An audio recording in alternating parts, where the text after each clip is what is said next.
to say that Jared Allen wasn't beat? Oh, the last 2 minutes? Yeah. I mean, it's a bang play.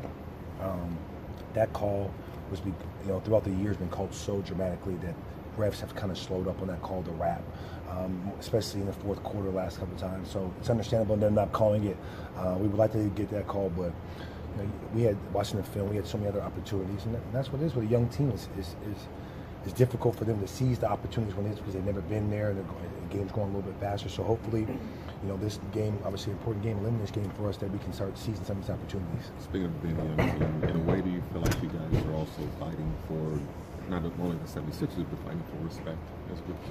Yeah, you try to do that for yourself individually. You try to set your tone for refs of how you want to be guarded, or how your play is, and sometimes different refs take the game or how they want it to be. But yeah, you're definitely fighting for a sense of respect for your team, your teammates, and the organization when you go out there, and that's playing hard, playing together, playing the right way.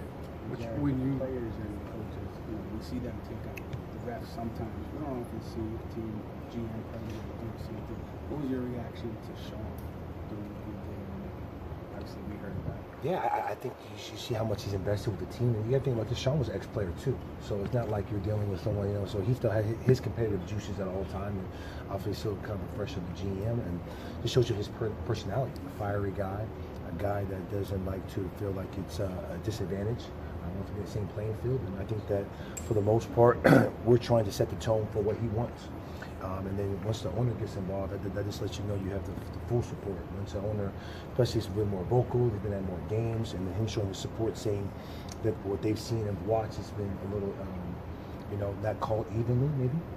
And that happens. There'll be certain games that we get more calls than Philly, certain games more than Philly. Philly has the more recognizable players. They play more of a physical basketball, of trying to initiate calls, so that you tend to get some more. And we have to do a better job of protecting ourselves defensively and not putting our hands in the cookie jar, and then offensively being more aggressive. You saw the video of Kenny yelling at you and saying we need you Yeah. when he was pulling you away. Mm-hmm. Have you talked about it with him at all? Have you reflected on how much they did need you and what impact it might have had on the game? I think we have not talked for one, just because I think he did send me a text basically, just of stuff that that he liked that I did and certain things, and for our team. That was more for me. I've always, if you look at my career, my flagrant fouls and technicals, which is you can count on one or two hands in my 12 years, usually 99% of them are for other players. And a lot of it had been in times when I've been in Phoenix, where when you're getting beat by 20 or 30, had losing 50 or 60 games, where it's a respect value, where a lot of people would tend to be disrespectful towards your team when you're going to win the game. But this factor was more, it was a history built up for this one. And so for one, it's putting him on notice. Now, it's his second flagrant foul. You can only have 4 in the playoffs. It's putting our teammates on notice that, hey, I'm willing to stick up for certain stuff that I feel like if a player is being inappropriate or doing stuff that take advantage of us. And then for me, it's just the character of I am as a person. Good teammate, good person you want to have in your locker room. Stand up for me, being a veteran, stand up for young guys. I've been on 3 or 4 young teams now in my career. And so it's kind of who I am and who I'll be throughout my career. So if anything, after getting my fine, that little push, I should have done more. People keep saying that. It's crazy. Kiki, I even talked to Kiki and I got my fine. It's understandable. I heard he said because of my history. I got three flagrants in 12 years. So that's my history.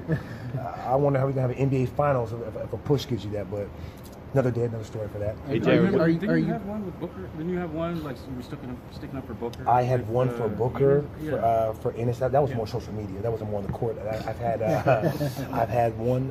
I think in Utah for Marquise Chris. One against the Wizards with Tyler Ulis, and some of those was different because sometimes as a player you can have frustration when you're having losing seasons, and sometimes when you feel like guys are being a little more chippy, and guys were talking in the media more about us at that time being we were trying to lose for those 2 or 3 seasons. This was different. This is a history of a flagrant foul.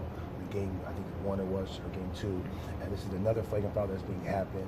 Him laughing in the media. If the ref calls it, they give a flagrant 2 in the first one, or you can call a flagrant 1 right away, then I don't have to do anything. So I put it in the ref's hand, I put it in the league's hand, and if they don't.